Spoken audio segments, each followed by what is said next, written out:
Hey one, hey all, welcome back to the channel, or to the channel for the first time if you're just joining us now. And the situation is that I'm doing this review quickly. It's kind of just before Easter as of this recording. And here's the situation.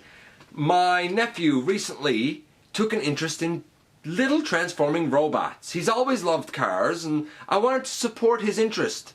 Of course, the first transforming robot that he encountered was my old GotBot's Rube. I need to set things straight. I need to put him on the right path. So I looked at his interests. And, of course, being 5, his interest lies in robots in disguise. Now, because he has no experience with these guys, I didn't want to go full bore with deluxe or warrior class figures, if you will. So I thought about where to begin. I don't have the heart to buy 1 or 3 step changers. I don't like them. I don't think they should exist, and I don't think they're very good. However, you know what is kind of appropriate for that age, especially for a child that figured out Rube all by himself?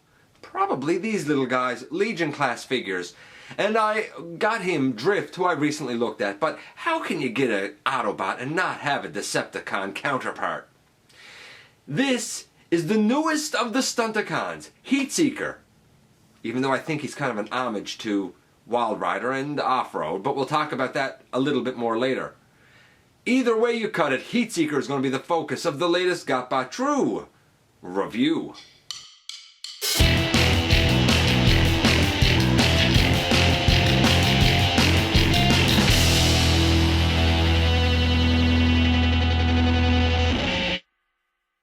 Hey guys, welcome back to the channel. I'm your host, Dennis Moulton, aka GotBot. As always, please like, comment, share, and of course, subscribe. I'm going to ask you to check out Machinery of Man, The Everything Factor, and me everywhere.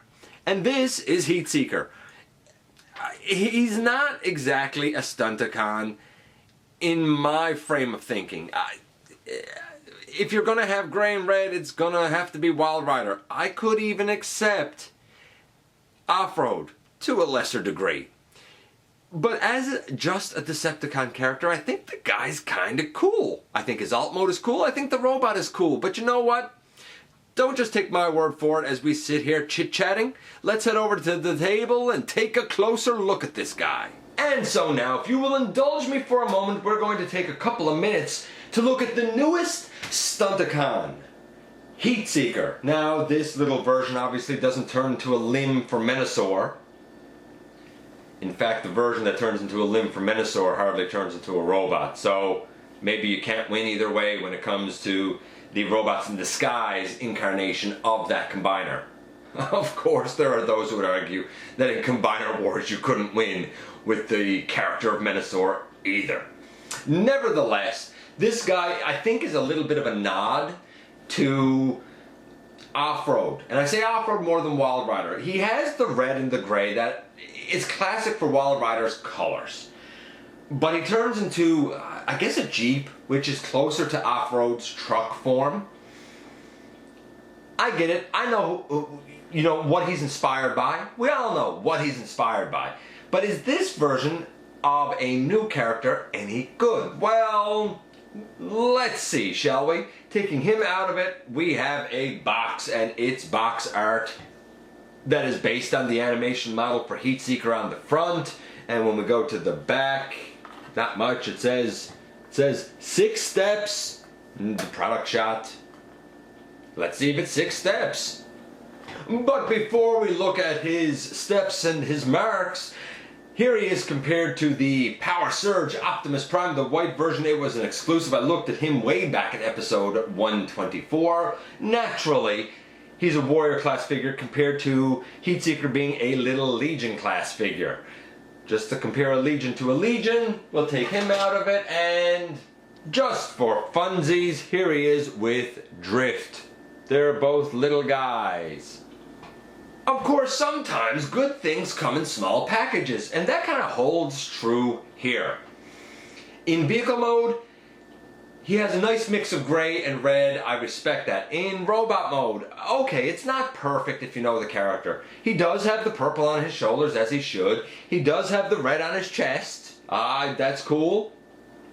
His upper thighs, they should be a light gray. He should have a little bit of red detailing around his knee. He doesn't have that. But come on, it's a Legion class figure. What do you expect? I do kind of like how his arms do have white paint on them.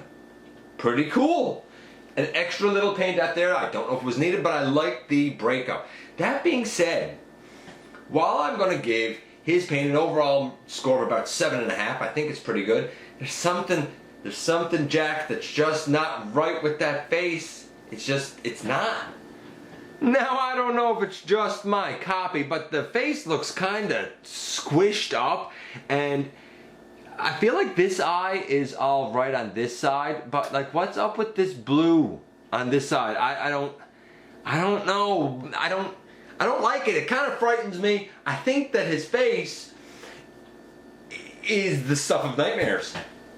And despite a highly questionable head sculpt, the rest of this guy is a little bit of a dream for such a small dude.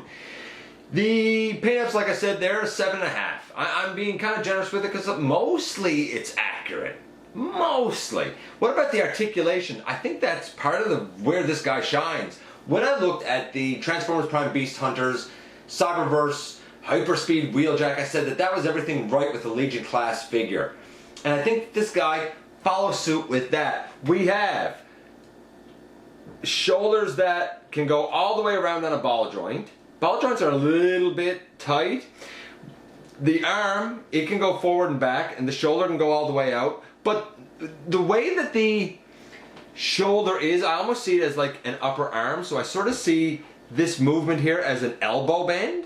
And I really kind of dig that. Since the arms can go out to the side, we also have, let me get that out of the way, we have legs that can do full splits.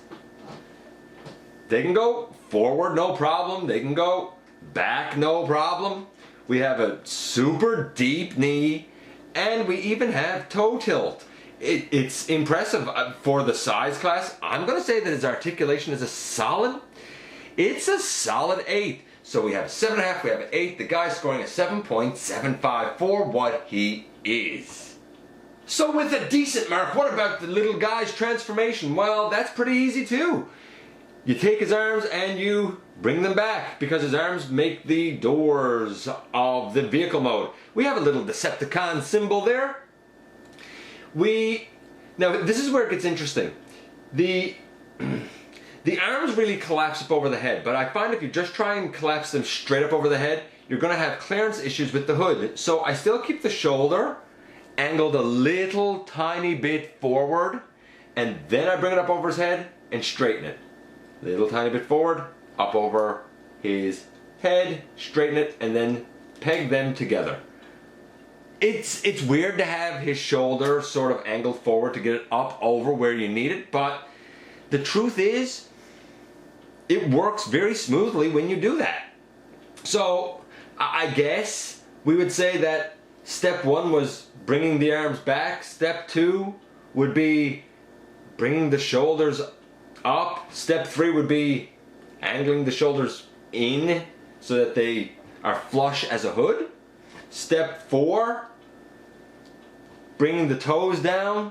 Step 5, pegging the legs together, I guess. And step 6, folding the legs up over. And I guess his feet become a sunroof? Moonroof? Sunroof, I think. But in the end, boom, this is what we have for Heatseeker. And I dig this little truck mode. Maybe it would be nice if the windows extended back here or along the back, sure. But it's an easy transformation to get here. And truth is, I think that the vehicle looks kind of cool. I'm going to give the transformation a 10. He was getting a 7.75. He got a 10. Honestly, though it's a Legion class figure, I think it's a great 8.5. It's a great little one for kids. It's a great one for people that are collectors of smaller figures. It's just an interesting, cool addition to your Decepticon team. And here we are again with Heatseeker. And I scored him high because he's a great little figure. He's fun. And I'm so glad that something like this is what my nephew gets to experience early on. Hopefully we can build a new generation of fandom from this. He has a very similar transformation to Drift, which I think is good, because if a child can kind of learn one transformation, they can apply what they learned there to other ones, like this. Though there is the added step of bringing the arm back. I like the guy. I'm more impressed with him than I thought that I would be. Sure, he's not perfect. And sure, these little guys aren't for everyone. They're not for me in my personal collection, but I can respect them for what they are. And if you like them, then hey, more power to you. Anyway, let me know what you think about this little guy. Do you believe that he rocks as much as I think he does? Thanks for giving me some of your very valuable time. You know it is beyond appreciated. Again, I'm going to say please hit that subscribe button. Show a bit of love and support. That too is beyond appreciated. And I very much look forward to the next time that you and I get together to have another visit right here inside the videos.